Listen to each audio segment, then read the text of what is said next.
ఇప్పుడు చంద్రబాబు నాయుడు గారి దగ్గర నుంచి వందనాదేవి వరకు, నిన్న మాట్లాడిన వందనాదేవి గారి వరకు వీళ్ళు మాట్లాడినటువంటి సంస్కారవంతమైనటువంటి భాష గురించి సంస్కారవంతంగా ఏం చెప్తారు?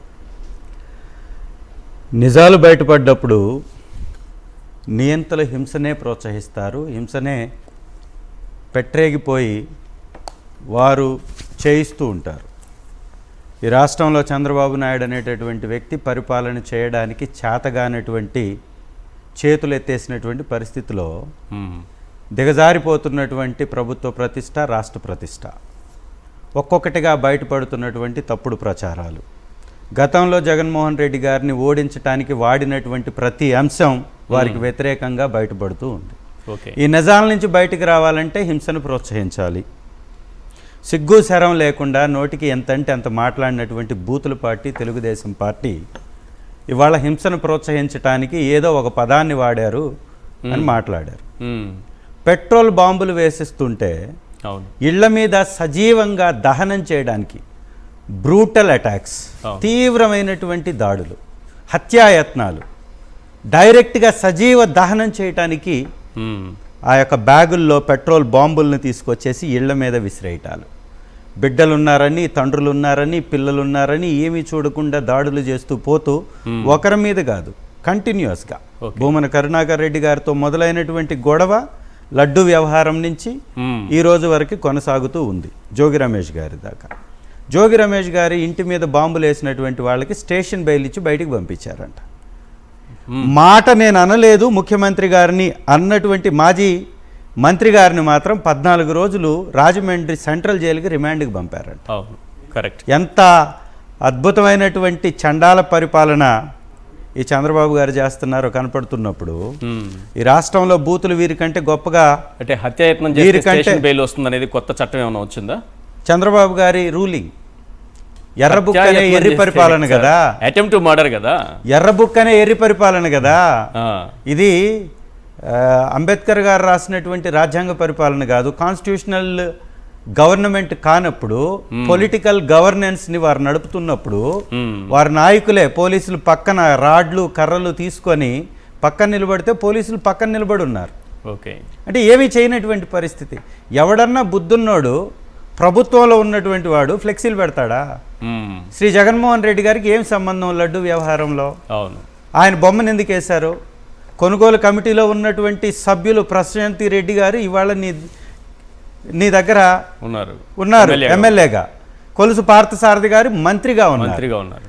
మరి వారిద్దరి పిఏ అప్పన్న కమిషన్ తీసుకుంటే ప్రశాంతి గారికి వస్తుంది తప్ప వైవి గారికి ఎందుకు వస్తుంది? వేమిరెడ్డి గారికి వస్తుంది తప్ప వైవి గారికి ఎందుకు వస్తుంది? సో ఇవన్నీ కూడా తప్పించుకోవాలి. చర్చ జరుగుతుంది పెద్ద ఎత్తున రాష్ట్రంలో. లడ్డు అనేది వీళ్ళు సృష్టించినటువంటి కల్తీ వ్యవహారం అనేది బయటపడిపోయింది. ఎవరన్నా హిందూ మతాన్ని గౌరవించేటటువంటి వాళ్ళు జంతువులు కొవ్వు అంటారండి? ఇంకా దిగజారి పంది కొవ్వు, ఇంకా దిగజారి చేప నూనె, అవి లేవు అని తేలిపోయిన తర్వాత సిబిఐ సిట్కి సంబంధించినటువంటి నివేదిక బయటకు వచ్చిన తర్వాత ఇంక చేసేదేముంది? చేతులు ఎత్తేస్తారు. హార్పిక్ ఉందని ఏదో ఛానల్లో చెప్తున్నారే. ఎస్, వాళ్ళైతే సిగ్గు శరం లేదా ఛానల్కి, ఏదైనా మాట్లాడతారు, ఆధారం ఉండదు, బట్టగాల్చి పైనేస్తారు. ఇవాళ మీరు చూపించారు జనసేన మహిళా నాయకురాలే ఇంత సిగ్గుమాలని తనం ఎలా చేశారు, ఫ్లెక్సీలు ఎట్ట కడతారు, బుద్ధుందా, వాళ్ళ మీద కేసులు ఎందుకు పెట్టలేరని వారు మాట్లాడుతూ ఉన్నారు. అంటే మీరు గమనిస్తున్నారు కదా, వాళ్ళ బూతుల గురించి మాట్లాడారు.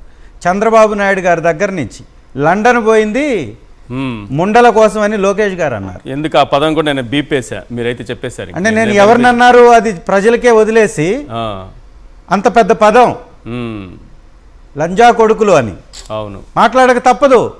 మరి వారు కేసులు పెడుతూ ఉంటే మేము బీపులు వేసుకుంటూ ఉండాలా? వారు తిడుతూ ఉంటే మేము నోరు మూసుకొని ఉండాలా? అంటే ఈ పదాలు వాడింది ఎవరండి? ఎవరు మాట్లాడుతున్నారు ఇవన్నీ? ముఖ్యమంత్రి స్థాయిలో చేసినటువంటి వ్యక్తి వారి కొడుకు ఉప ముఖ్యమంత్రి కొడకలు అని రండ్రా బట్టలు ఉడదీస్తంతా, మిమ్మల్ని బట్టలు ఉడదీసి రోడ్ల మీద పరిగెత్తిస్తా, చెప్పండ్రా కొడకల్లారా, రాడ్లతోట, కర్రలతోట, హాకీ స్టిక్కులతోట. ఎవరు మాట్లాడారండి? డిప్యూటీ ముఖ్యమంత్రి గారు ఈ రోజు ఉన్నటువంటి పవన్ కళ్యాణ్ గారు కాదా? ఒక హోంమంత్రిని అయ్యన్న పాత్రుడు గారు హోంమంత్రి ఎందుకు సంకల్ నాకటానికా అన్నారు. అయ్యో వద్దులేండి సార్. సార్ ఇవి బూతులు కాదు, వాళ్ళ ఉద్దేశంలో నీతులు. కరెక్టే. వాళ్ళ ఉద్దేశంలో ఇవన్నీ నీతులు. వాళ్ళు అన్నారు కదా, మేము మంచి మాట్లాడితేమో బూతులు, వాళ్ళు బూతులు మాట్లాడితేమో నీతులు, ప్రవచనాలు. వాళ్ళు మాట్లాడినటువంటి భాష శ్రీ జగన్మోహన్ రెడ్డి గారి బిడ్డల దాకా, వారి పుట్టుకల దాకా, వారి తండ్రులేం పీకలేదు వీరేం పీకుతారనేటటువంటి భాష, ఇంత దిగజారి మాట్లాడినటువంటి ఈ పనికి మాలిన నాయకులు ఇంత దిగజారి ఈరోజు ఎందుకు ఈ హత్యాకాండల్ని ప్రోత్సహిస్తున్నారు? ఈ నరమేధాన్ని చట్ట ప్రకారంగా ఎందుకు కూడా ప్రోత్సహిస్తున్నారు? కాదు సార్, గతంలో జగన్మోహన్ రెడ్డి గారు సీఎంగా ఉన్నప్పుడు ఇప్పుడు వినిపించాను కదా, 3 నిమిషాలు ఒక టీజర్ వినిపించాను కదా, ఆ విధంగా బూతులు మాట్లాడి తిడుతూ ఉంటే పబ్లిక్లో వీళ్ళు చేసినట్టు దాడులు చేయమని చెప్పట్లేదు, వీళ్ళు చేసినట్టు హత్యాయత్నాలు చేయమని చెప్పట్లేదు, చట్ట ప్రకారంగా కూడా మీరు కేసులు పెట్టినట్లేరు వీళ్ళపైన.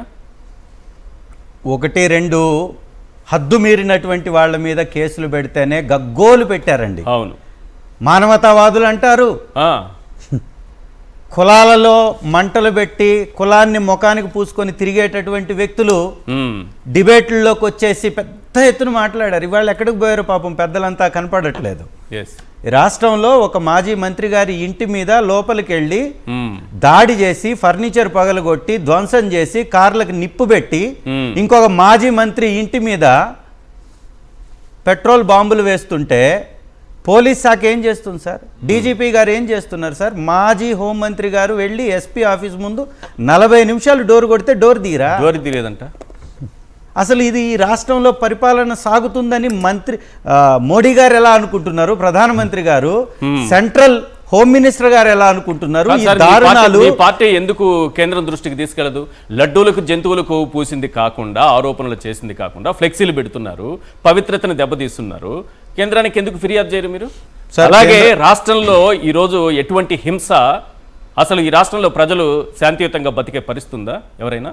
మరి ఇదంతా కేంద్రం దృష్టికి ఎందుకు తీసుకెళ్లారు మీరు? సార్, కేంద్రం దృష్టికి తీసుకెళ్లడానికే రేపు 4వ తారీఖు మేము ఢిల్లీ వెళ్తున్నాం. అవునా?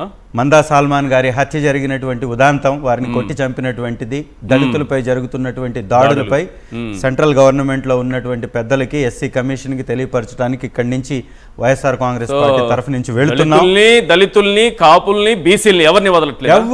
ఎవరిని కాపుల్ని అయితే మరీ ముఖ్యంగా సార్, ఒక్క నిమిషం సార్, కాపుల్ని మరీ ముఖ్యంగా పవన్ కళ్యాణ్ గారు తప్ప కాపు కులంలో నాయకుడు ఉండకూడదు అనే విధంగా ఆ రోజు రంగా గారి దగ్గర నుంచి ఈ రోజు అంబటి గారి దాకా, ముద్రగడ పద్మనాభం గారి మీద జరిగినటువంటి దాడులన్నీ కేవలం కాపు కులాన్ని నాయకత్వం నుంచి దూరం చేయడానికే. తెలుగుదేశం పార్టీకి దూరమైనటువంటి కాపు కులాన్ని పవన్ కళ్యాణ్ గారి ద్వారా రాబట్టుకొని ఓట్లు దక్కించుకోవాలనేటటువంటి ఒక ఆలోచనతో, కుబుద్ధితో వైఎస్ఆర్ కాంగ్రెస్ పార్టీలో బలమైనటువంటి నేతలుగా ఉన్నటువంటి వారి మీద కంటిన్యూస్ గా దాడులు జరుగుతున్నాయి. ముద్రగడ పద్మనాభం గారు ఎంతో ప్రాధాన్యత ఉంది వారి కమ్యూనిటీలో, కమ్యూనిటీ కోసం చాలా చేశారు వారు, వారి మీద దాడి జరిగింది. అలాగే బీసీ నేత జోగి రమేష్ గారి మీద దాడి జరిగింది. పెట్రోల్ బాంబులు వేసినా కూడా వారిని బయటకు వదిలేశారు. అంటే ఇవన్నీ ఒకటే సార్, సింపుల్ గా పవన్ కళ్యాణ్ గారు, చంద్రబాబు గారు, బీజేపీ పార్టీ 3 పార్టీలు కలిసినటువంటి 4 నేతలు జగన్మోహన్ రెడ్డి గారు ఇచ్చినటువంటి పరిపాలనకి 10% కూడా రాలేక వెనకబడిపోతున్నారు. కాబట్టి దాని నుంచి ప్రజల అటెన్షన్ ని పక్కదారి పట్టించడానికి చేస్తున్నటువంటి ఈ దాడులు నిజంగా ఈ వేదికగా చెప్తున్నాం సార్. వైఎస్ఆర్ కాంగ్రెస్ పార్టీ నిజంగా ఆ రోజు కాదు, అధికారం ఉన్నప్పుడు కాదు, అధికారం లేనప్పుడైనా కూడా మేము కానీ మా జగన్మోహన్ రెడ్డి గారు, మా నాయకుడు, అధ్యక్షులు వారి మాట విని ఈ విధంగా మౌనంగా ఉండకపోతే వారు ప్రభుత్వంలో ఉన్నా కూడా మమ్మల్ని ఆపలేరు. మేము సింగిల్ పార్టీగా పోటీ చేసే పార్టీ. 4 కలిసి మీరు రావాలి, 4 కలిస్తే తప్ప రోడ్ల మీదకి రాలేరు. అది పోలీసులను పక్కన పెట్టుకుంటే తప్ప మీరు రోడ్డు మీదకి రాలేరు. మేము సింగిల్ గా రాగలుగుతాం, సింగిల్ గా ఎదుర్కోగలుగుతాం, సింగిల్ గానే మీకు సమాధానం చెప్పగలుగుతాం.